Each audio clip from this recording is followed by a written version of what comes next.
Focus of our company is providing digital messaging solutions to companies really with high expectations on revenue and customer retention. The real twist to our company, we are a software company. We focus on-prem, real-time access to internal data and real-time access to feedback data that comes in, making sure that content being delivered highly relevant and real-time back out to customers. And they have the coolest pens. Just you know. Alan Nance, I've had an opportunity to meet most of you. What counts as an ESP? We have very limited competition. I don't know if any of y'all have an ESP. But we're based in Atlanta, and I'd love to have an opportunity to spend some time with anybody, and I'm excited to be here because this is near and dear to my heart. Jeff Rohrs, I'm Vice President of Marketing Research and Education for ExactTarget. I co-author our Subscribers, Fans, and Followers Research, and I needed an excuse to wear this shirt. So since I'm just here for a day, I felt it was important I wore this shirt. Surprised there's no flip-flops. No flip-flops today, Damn it. sadly. All right. So when we were talking about some of the topics for this show, one of the things that I kind of said was, I am tired of hearing the email is dead slide, right? And you go to a conference and email people, and we're guilty of it, and I'm guilty of it too. You get up, and what's the first slide you give? Email is not dead, and here's why. And it's almost like to Della. Where's Della at? He's not here yet. Oh, he's not here yet. I called him out. Oops. Della is great in saying we have, sometimes in this industry, we have this self-loathing kind of thought process. And I was talking to everybody, and I just said, you know what? I would love to have a discussion about this, and as a group decide we're not going to say this anymore. I think the only people that are saying email is dead is us. Nobody else. I rarely have intelligent people in an email group say, is email really dead? No. And so this panel is to talk about how email really isn't dead. ExactTarget just put out a study. We just put out a study. Everybody's got a study. Everybody's got thoughts and case studies. So what I want to talk about is a couple different things. Is number one, how the money is in this industry, and two, about what we see this industry as being very much alive. We've heard it already this morning a couple times, that email is having this resurgence. And so want to kind of throw it out to the panel as far as the first question, and we'll start with Alan. Alan, everybody knows what counts is put some money into the industry, right? And pretty aggressively. And so wanted to kind of have you talk to why would you put a lot of money into the industry, and what do you see that we all should know? Yeah. Well, I think we all do. I think we all do know what it is, and I think there's two things that drive what we've done. Is if you've kind of followed our story, we've invested a little bit more than $30 million in this space. We're investing, millions of dollars in the What Counts product. It's been around for about 10 years, but, we've completely re-engineered it, spending a lot of money on it. And there's two things that drive it. How many people in the room, and I'm kind of old, I'm an old school investor, so how many people in the room have read Jeffrey's Moore book, Crossing the Chasm? Okay? So everybody who hasn't read it, go get it. It's a good read, whether you're a technology fanatic like I am or not. But Jeffrey Moore basically advances this theory, right, that there's this kind of natural bell curve to every sort of market. There's innovators, there's early adopters, there's an early majority, and that early majority is sort of when you cross the chasm. And the reality is that I think people think that email is kind of an old industry, but the reality is that we're just starting up that early majority sort of bell curve. So as an investor, we think we're 10 years into a 30-year bell curve. We're not 26 years into a 30-year bell curve. So we just see a huge future out in front of it. And then the second thing I would just say is just this. Regardless of what ROI number you look at, I don't see a list where email's not at the top. So whether it's 42 or 14 or whatever number somebody's quoting, it doesn't matter. I do not see a list where email's not at the top. So we think it's early in the process, and we think the return for marketers is huge. And for an investor, that's a wonderful combination. So what do you see from investment bankers out there that have the money, right? When you have conversations with the people with the bank accounts, are they saying the same thing? Do they understand it? Are they going, I thought it was dead, this gal on Facebook, blah, blah, blah. Is that what they're saying? Or are they saying, I get it, I see it, it makes sense. Well, again, I don't, if anybody's interested in sort of the investment space, I'm certainly happy to spend some time with you. I don't want to get too much into minutia, except I would say this, is that there are different types of investors, right? Is Kleiner Perkins, who backed Silverpop 10 years ago, who's a VC, are they going to go make another VC investment in this space? No, because, venture capitalists want to be very early on in that curve, right? So you just have to understand that the investors now that are investing with me look at this space the same way that I look at it and our management team looks at it, which is we are in that early majority. It is going to be a very profitable business, not only for the marketers, but for the investors. And what you'll see next, right, is, ExactTarget's a great example, is, ExactTarget and Responsys and these other companies will have no more than probably another 12 or 18 months before they have to start making money. And it will be the natural evolution of sort of what investors demand. It's not a knock on anybody's business. They're all doing it the right way. It's a natural process. So as you guys start to see that, investors will just start to look for different things. But no, every investor that I talk to knows that it's still early in the process, not the beginning, but still very early. And everybody thinks that it's a great market to invest in because the returns are so high, not for the investors, but for the people who are using it. I mean, that's a good business to be in. When the return is high for the users, it's a great business to be in. So I'll chime in on the VC part real quick. Interested in how many folks have had to have this conversation with somebody in their organization about the health or stability or longevity of the email channel ever? Okay, so it's not as predominant in this room, but when I go out and speak and I'm talking to broad audiences, it's a very prevalent question. Part of the reason is that social media has had the microphone for the last few years in marketing circles. It is the bright, shiny object, it is the sexiest thing, and it is easy. I can just tweet. I don't need to put together a design, I don't need to get a list, I just need to build followers and I tweet. I build friends and I have a Facebook post. So there's some simplicity and there's also some instant satisfaction with those channels. And you had a lot of gurus move into the space and build up the ego of social media around the promise of what it was doing in the future. And a lot of these folks did not have a basis in early interactive marketing and didn't know the nuts and bolts of profitability and that email was driving a lot of the revenue. It's been interesting because a number of them have had epiphanies. Chris Brogan recently wrote a post that, oh, email works great. Well, that's great, Chris. Welcome to the party. You're about 10 years late. But the one quote from the last year that I think is the only thing you need to put up on a slide if you have this question comes from Fred Wilson, who is a predominant VC and he's a co-founder of Union Square Ventures, which is an investor in our friends at Return Path.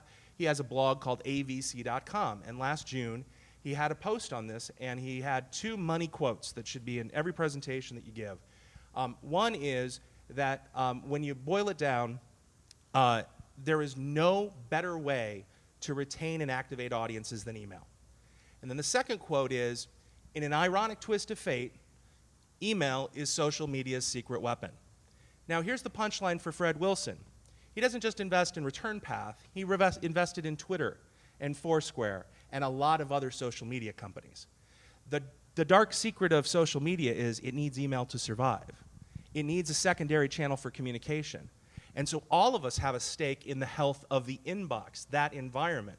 We all need an environment that we can communicate and we can guarantee that people are going to read that message because of behaviors that are inspired by cell phones and the inbox and years of usage.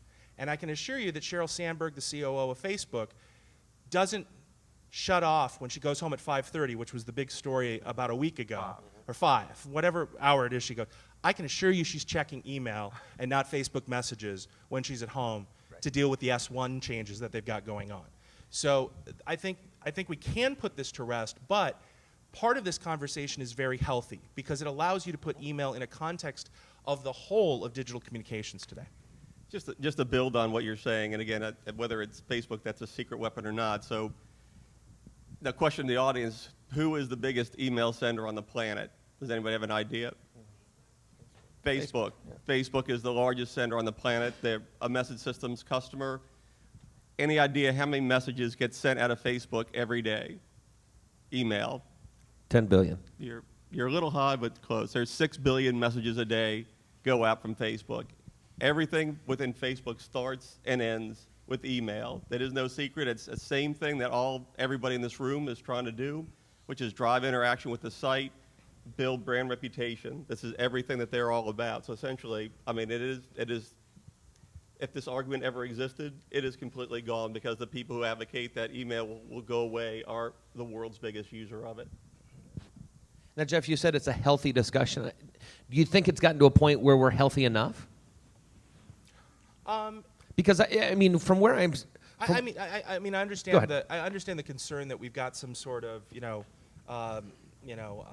complex about this, but I think that's within small circles, right? Because the people who are doing it inside organizations, look at Kip, right? He's reporting to a VP of marketing who understands this thing is driving revenue. So it's up to the folks who are in-house to be making leadership aware of the real revenue that's being driven and stack rank based not on spend within the organization, but on return on investment, on profitability of the channels. I think the initial problem we had with email is that importance in organizations, especially those that were doing mass media advertising, was based on who got the biggest budget. Right. And an Achilles heel, oddly enough, about email is it's very efficient and not very costly relative to other channels. And so if you measure it by who's got the biggest budget, right, and who's going out with Don Draper for 3 martini lunches, it ain't the email folks, right? It's somebody else. Damn it. Right? So that was, I think, the problem about this meme in the first part of the last, say, 10 years. The second part, though, I think was because we had young, new folks entering the industry whose first exposure to digital marketing was around social, and they wanted it easier and less messy, and they didn't want to deal with databases, and they just liked these, ad water platforms like Facebook, like Twitter, et cetera. And they're different things. They're good for different purposes. I'm not besmirching them at all. But I think the conversation, I wouldn't shy away from, if somebody raises it. And in fact, in some of my conversations, I will have that slide still gladly because it gets those people in the room thinking and having the epiphany, oh yeah, I do check email all the time. My favorite slide to put up is a screenshot of my iPhone with that stupid little red dot on email. I can't go to bed unless the red dot is gone. That's a problem with me. But it's a problem with everybody because that's when my business day ends. I am conditioned to check the inbox. Facebook has not conditioned me that way. Twitter hasn't conditioned me. They're waterfalls. Now, that's different for different people, as we see in preference and your research and ours. But at the end of the day, I don't shy away from the conversation. And should it be dead? The conversation itself, maybe. But I think it leads to great opportunities for us as email marketers to talk about profitability, to talk about real results, relative to things that are just, case studies or blips on the radar that you can't repeat.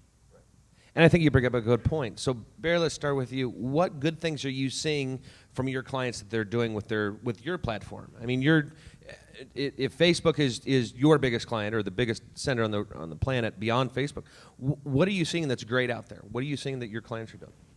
What we're really seeing is adoption again. Everything starting, ending with email, but really the ability then to drive through customer preference into a number of the other channels.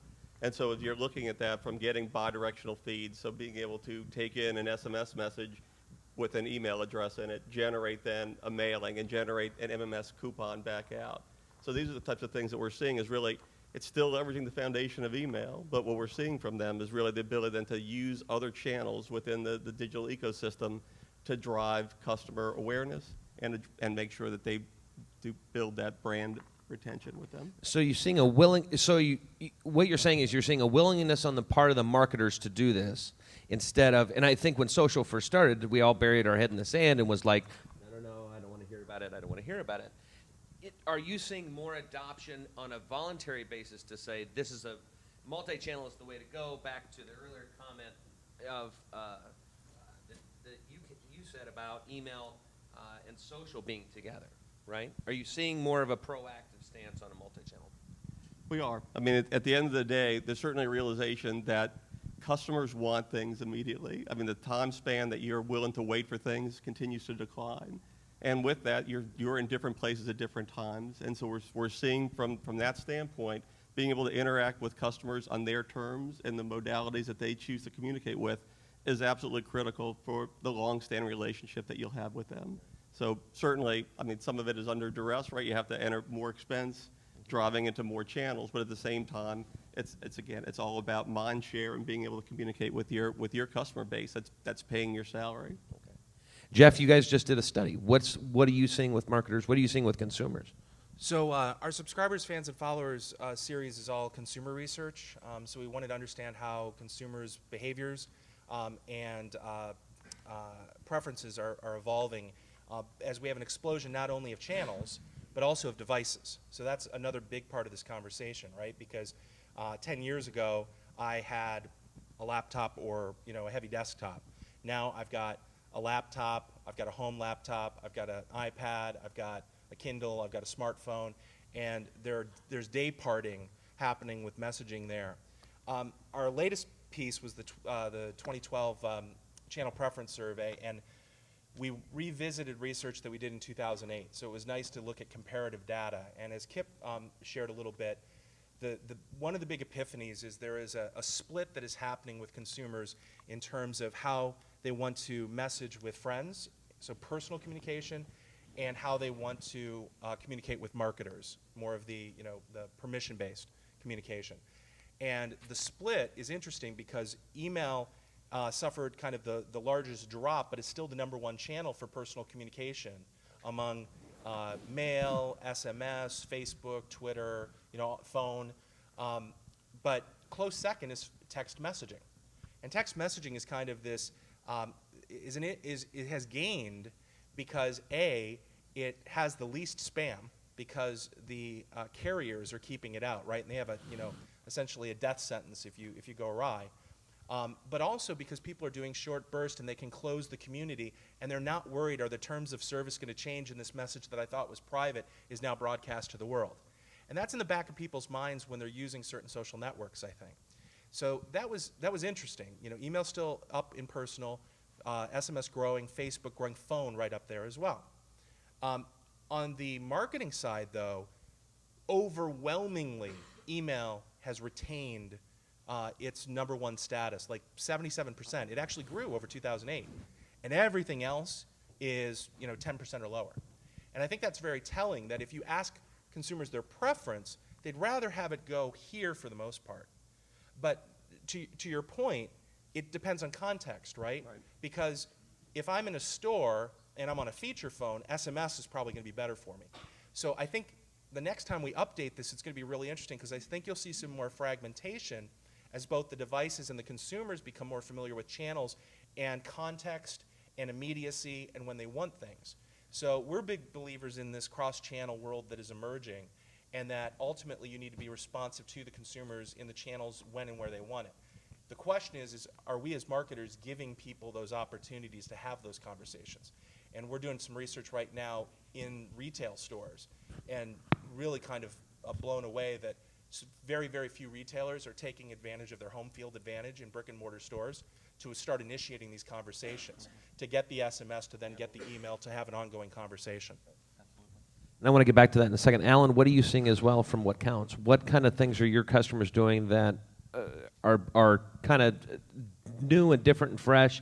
You had a blog post this morning. You were talking about the conference and coming here. And what I found interesting about the post was you were talking. Thank you for reading. You're welcome. It was a tweet. It was a tweet, and I just couldn't ignore it. You read the headline. Yeah, I'd read the headline. I skimmed it. So, what? You were very excited in the post, and you were saying that there's certain takeaways that you're going to have from this conference. And how are you seeing that evolve within your own community? Well, I mean, first of all, I'm a big people person, so I think the thing that I see, I'm surprised by that. Yeah, I think the thing that I see as I travel around and visit with clients is just the massive stress that everyone in this room is under from a people perspective. I mean, I know we always, they have awesome technology. ExactTarget's product is amazing. Everybody's got good technology, but what I see when I'm in these rooms is everyone that's in this room and that look in your eye like, damn it, another channel or another segmentation, and I'm doing more with less people. And so what I see that continues to amaze me is just the quality of work that the people in this room and our clients are doing with such little resources. And I don't know if it's the whole, because it's not expensive, they're just not getting the staff. But what I would say is we all know that innovation comes out of necessity. Now, it's a shame that the necessity that all of y'all are living with is just short staffs and not enough people. And I would probably argue that most of the people in this room, your budgets are smaller than they were even 4 or 5 years ago, and you might have less staff. So I think the thing that's amazing me is, everybody in the room is getting better at email marketing just naturally over time. But the other thing is that you're just getting smarter, sending fewer messages, and being more efficient with their time. And I just continue to be amazed by that. And I want to touch on that for a second. As a CEO and talking to other C-level executives, how are you communicating the value to that? And I want everybody to kind of answer this, but as a marketer, we're sitting out there, and one of the challenges I think we all have is, time, resources, and money. And how do we convince our boss that we need to have more of all three of those? Yeah. Right?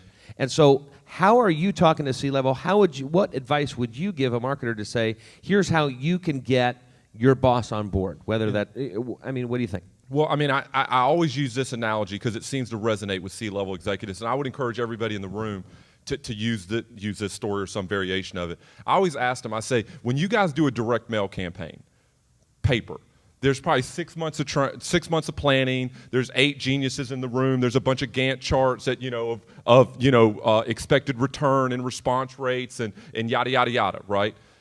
And when you do an email, it's like y'all met on Friday afternoon and somebody sent it at 2, and the company's name was misspelled. Literally, there is a massive disparity between, and I think some of it is cost, right? So when I talk to C-level executives, I try to encourage them. I literally make this challenge with one of them. I said, spend the same amount of time, not money, time, that you spent on go audit it, your last direct mail program. How much time and resources were spent on it? And go and spend that amount of time on your next email campaign and see what the return is.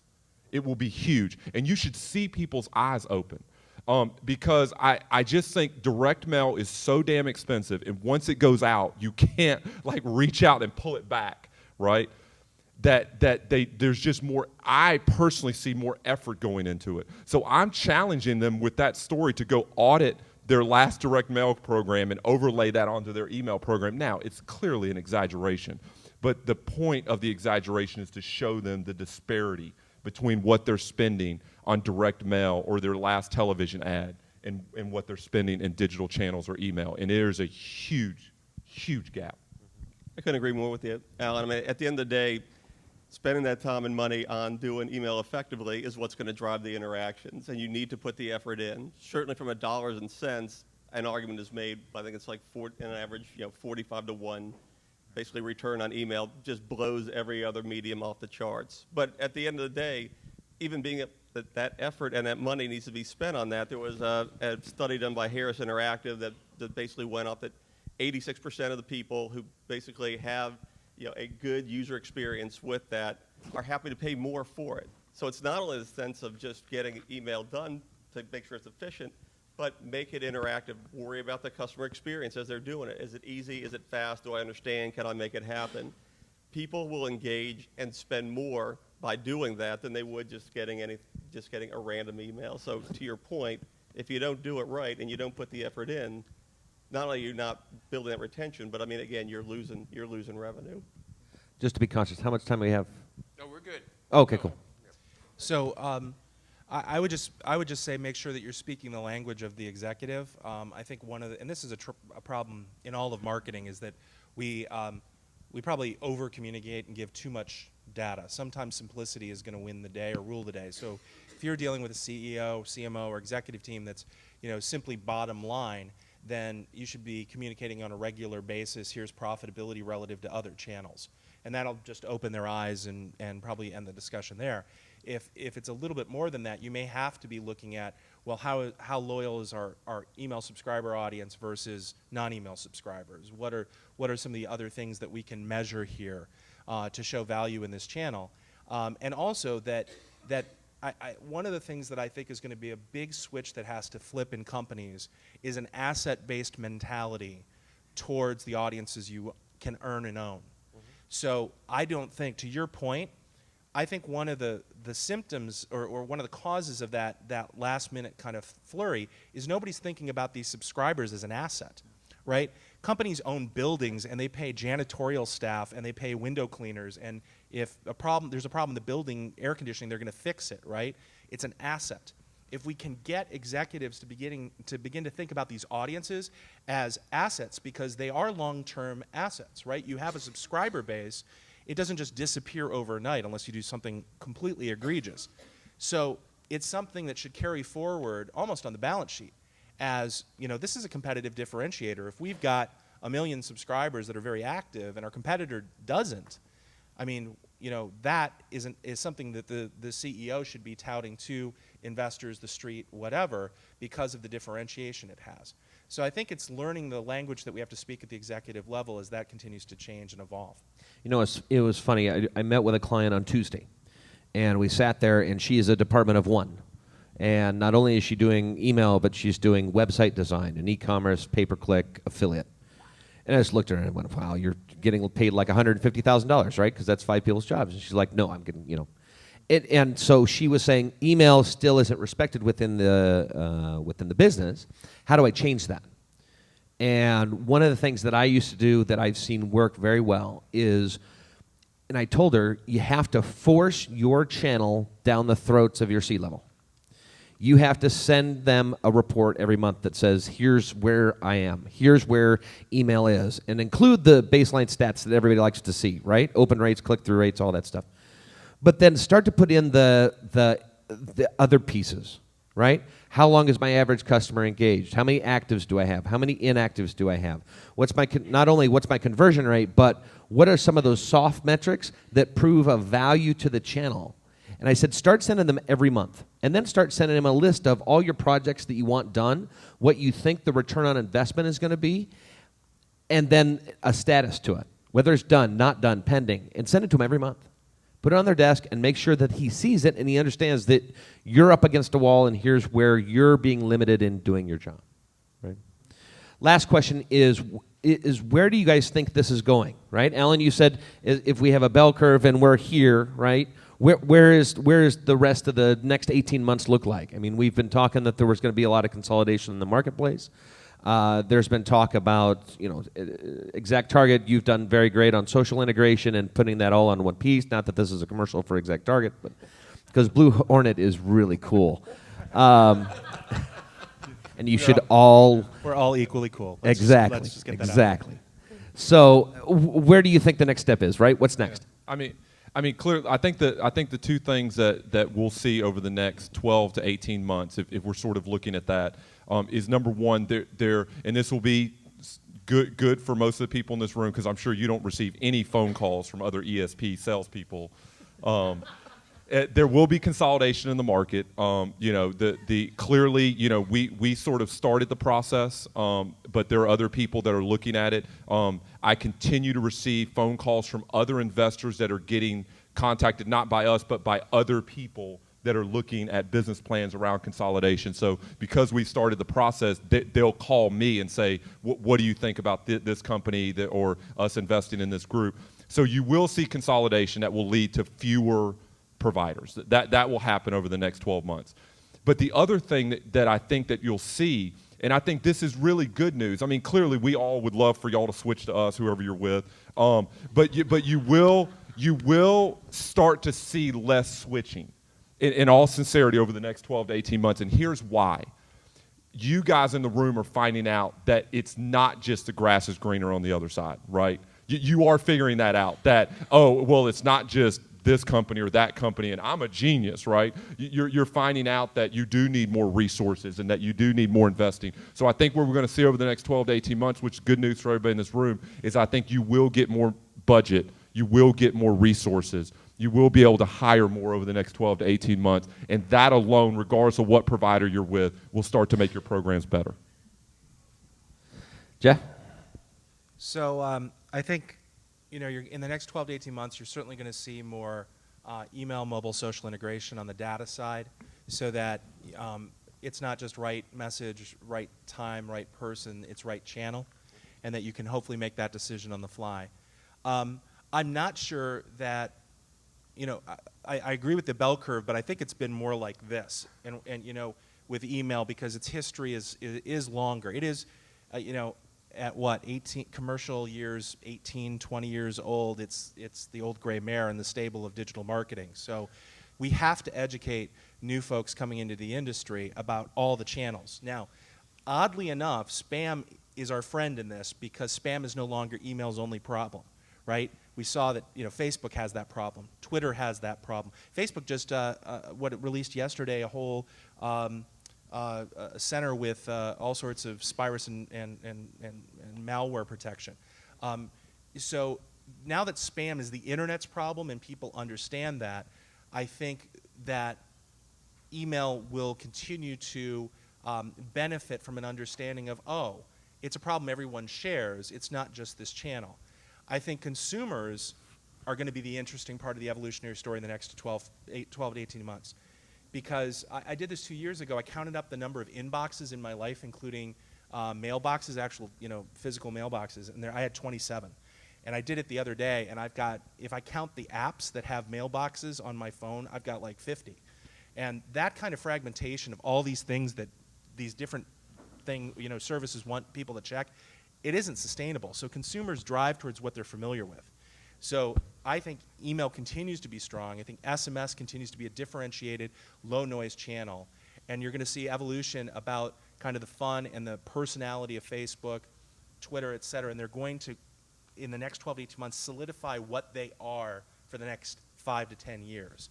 That's going to be the interesting thing for me. Now, sadly, I don't think the folks in this room are going to get more people or more budget in the next 12 to 18 months. They may after that, because we have got to bang the drum that if there's revenue here, we have to invest in that. And if there are cutbacks at the post office, maybe some of the direct mail dollars come over.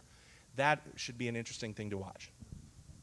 I think from our perspective, we're going to see two different things happening over the next 18 months. One, for the customers we put this in, we're seeing more of a consolidation of disparate message silos being merged together in one. So where the marketing is basically one area, transactions are coming out of another, customer service coming out of another, sometimes with different views of the brand, different way they're represented, is basically looking at this as more of a consolidated way of pulling all messaging together through and basically leveraging that data that's going on in all three of those different silos in what's being communicated with the customer. So really looking at then a holistic view of a customer across everything, and then obviously optimizing some of the monetization on transaction and others, which are squandered in many cases. The other side, the other thing we're seeing is then, again, still fulfilling on the premise of more of a conversational style of email, which simply means given the power to consumers to reply. So we're seeing a lot of emphasis on, it's crazy if you look at the amount of people who do choose to reply to marketing mails or transactional mails, and there's absolutely no reason not to be able to absorb those mails in some automated fashion and take action on them. You try to train people, but if the address is no reply, not really a great way to start your relationship with no replies, simply telling the customer no straight off the bat in terms of what they're doing. So we're seeing this then, the ability then to be able to look at that, consume those from outside, and then act on them on the end. We're seeing a huge trend because those are ignored mails. If they're ignored, obviously that goes to your reputation with your customer. I would agree with all three. I guess from my perspective, I'd see it on two fronts. So I'd see the next 18 months for marketers getting smarter about it. I've seen an increase, and I think everybody up here has seen an increase in marketers asking for strategic help. I mean, from a strat services standpoint, I'm slammed, right? And I think we all are from a strat services standpoint. So it's encouraging to see that a lot more people are asking for help, and they're asking the right questions, and they're being smart about how they're doing it. So I think people are starting to perk up. I think on the consumer side, we did a study as well, and one of the things we asked is, why do you sign up for email? Of course, promotions were the first answer, but what I found very encouraging is that 50% on two levels was I want to receive updates and because I love the brand. So there's still an engagement on the side of email. I think it's very much alive. I hope we can stop putting it in slides and making it a topic, but I see on both fronts we're getting much better at it. Question here. Questions? Oh, good Lord. Morning. And Kyle. Della is here this morning. No. Yes, No. I am here. No. And by the way, I was on a call that overran, so apologies. My question, I agree completely. You mentioned that email is an asset and your database of subscribers is an asset. One of the things that puzzles me, and it suddenly occurred to me in the last 6 months as I've been thinking about where the future is, how come no one ever talks about building the list? Let's assume qualitative. So let's say we don't be stupid, right, and just go and get anybody on the database. Why do we spend so little time at conferences talking about actually building your list? Because if you have an asset of 1 million, it's better than an asset of 500,000. And when we start making the numbers associated with a bigger number, then the C-suite starts listening. The problem with the C-suite is they don't listen to whispers, right? They listen to shouting. So shouldn't we be starting for the future with a bit more of an emphasis in acquisition? So I completely agree. I think Morgan's scribbling mental notes on that behind you. We're actually doing, as I mentioned, some kind of anonymous shopping in retailers right now that'll come out in a report in about a month and a half, where we're looking at that very thing, and it's ghastly, the money that's being left on the table by not optimizing physical and digital touch points to build the list. And not just the subscriber base in email, but potentially the subscriber base in SMS, the fans in Facebook, the followers in Twitter, because they each serve different purposes. I think this group is biased, and rightfully so, that email is the channel that you would prefer because you control cadence, you control messaging. It's the channel that more people check in a linear fashion, so your message has less chance of getting missed as long as it makes the inbox. So I agree with you. I think a broader discussion around that, and a creative one, is very ripe right now, because you've never had more ways to creatively acquire subscribers. And Della, I would probably agree with you partially. Shocker. Shocker. Shocker. So I think that acquisition is still a focus. I think it's important. I would agree with Jeff, right? I think it's us recognizing those points of entry. But I think that on the other side, there's two problems with this. Is that, number one, we're very focused on acquisition because we're blowing the hell out of our customers by just sending them a lot of crap. And our attrition rates are through the roof on some programs. So we're losing so many customers. We're focused on acquisition to plug that hole and put people back into the program, right? So we're focused on acquisition for the wrong reason in some respects. So that's the first problem. Second thing is if we go after a mass number and just say, to your point, if I have 10 million consumers in my email database, doesn't that make me more important? The problem with that is that the C-level will see you have 10 million consumers. Why aren't you doing something with all of those consumers? We have 10 million subscribers. You should be engaged with all of them. Why are our sales only X, right? I ran into that in Sears and Kmart and some other businesses. So I think there's a perception that bigger is not always better, and I think that we have to temper our acquisition to make sure that we maximize it, but not just put a bunch of people onto a list and say, I've got 10 million people, right? Yeah, I can give you guys something just from 2 weeks ago. So we had our client advisory board meeting, which is some of our key clients that get early looks at our product roadmap and get to tell us what the most important thing is to them. And I had an opportunity to sit in that meeting, and the number one thing that came out of that meeting that's in our Q2 release that we're developing right now is something called preference sites, which goes back to what you were saying, which is clients wanted to be able to collect email addresses multi-channel. Right? I mean, it was the number one thing that came out of it. So I can only tell you that of the people that were in the room, half of them said that some email acquisition number was in their KPIs, which was one of the first times that I had heard that. And clearly then they turned around and went, well, I have a KPI now, so you go give me something that allows me, at point of sale, on my web, in mobile, in whatever, to do email collection. And so I can just tell you that from our client's perspective, it was very high on the list, and they're demanding that we respond to it. Real quick, I think it's going to be interesting because one of the big barriers, at least at retail or large organizations, has been outdated point of sale systems that didn't allow for that. I think as you see updates to that or migration to more iPad-based or different types of payment mechanism like Square, et cetera, it hopefully will break down some of those barriers, and you'll get more opportunities to get highly qualified people at moment of greatest interest. And Square is great, because the receipt's digital. Right. So you're giving them something that they want to have archived anyway, and now that's a gateway to having additional conversations if you can build that program around it. Okay. Maybe Oh. time for one more question. Once, twice, And everybody's. the only thing Coffee. I was going to add, just kind of layering on the question of, why aren't more people looking at this as an asset? Is it just another kind of data point?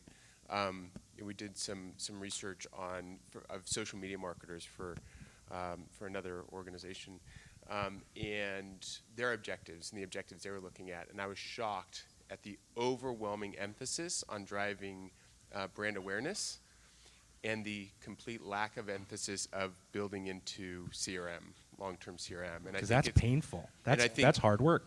Right, and I think that's kind of it. It's a short-term, quick win kind of a mentality, and the reality is CRM is a long-term. It's a long-term play, right? I mean, you look at how much Amazon got hammered in the late '90s for not having a profitable business plan, but all that while, the genius Jeff Bezos was building up a huge foundation. So We're very quickly finding out who the ants and who the grasshoppers are in digital marketing right now.